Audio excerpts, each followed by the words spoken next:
Selanjutnya adalah part 2 dari pengenalan pompa ini, yaitu tentang parameter keberhasilan pompa. Jadi, dalam mendesain itu apakah pompa kita itu eh, bagus atau desain kita itu udah bener atau masih salah, perlu revisi-revisi. Nah, untuk parameternya di sini itu cuma dua saja, yaitu daya pompa dan NPSH.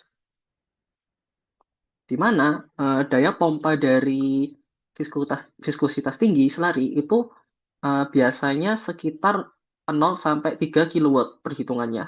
Sedangkan untuk viskositas yang encer itu, yang di bawah 10 centipoise, itu eh, daya pompanya antara 0 sampai 75 kilowatt.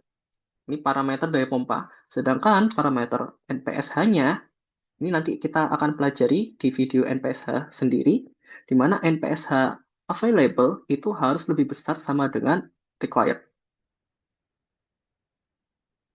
Nah, lalu bagaimana dengan RPM pompa, putaran dari pompa tersebut? Nah, itu kita bisa asumsi sesuai company dari pompa atau sesuai referensi dari pompanya itu menyediakan berapa RPM. Jadi itu tidak perlu kita hitung.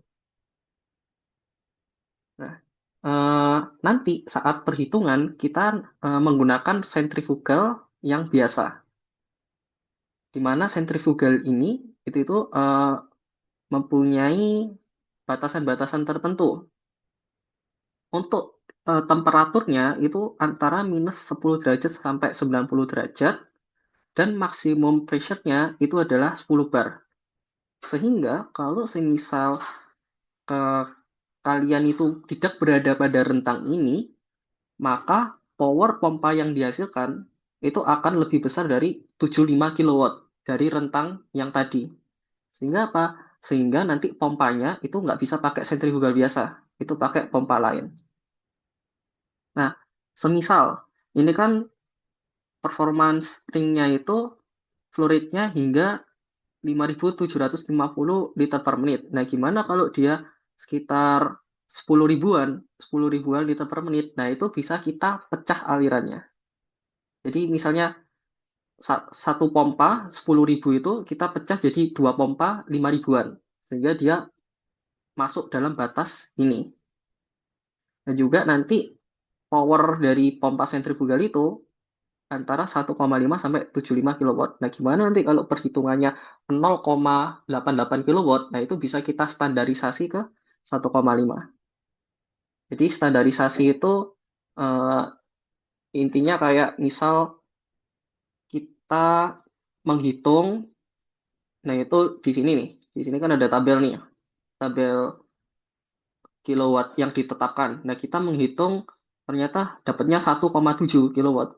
Nah, kita standarisasi ke yang lebih tinggi, di mana yang mendekati 1,7 itu adalah 2,2. Maka nanti power pompanya nanti jadi 2,2. Standarisasi itu digunakan agar cost kita atau biaya kita untuk membeli pompa itu nggak lebih mahal. Karena kita tahu kan kalau kita ingin mengcustom sesuai dengan keinginan kita, atau misal contoh deh, pengen beli mobil gitu ya, pengen beli mobil, nah itu biasanya warnanya putih sama hitam. Nah, misal kita pengen warna yang lain kayak emas gitu, nah itu bakal nambah biaya kan. Jadi makanya kita perlu menstandarisasi sesuai dengan pabriknya.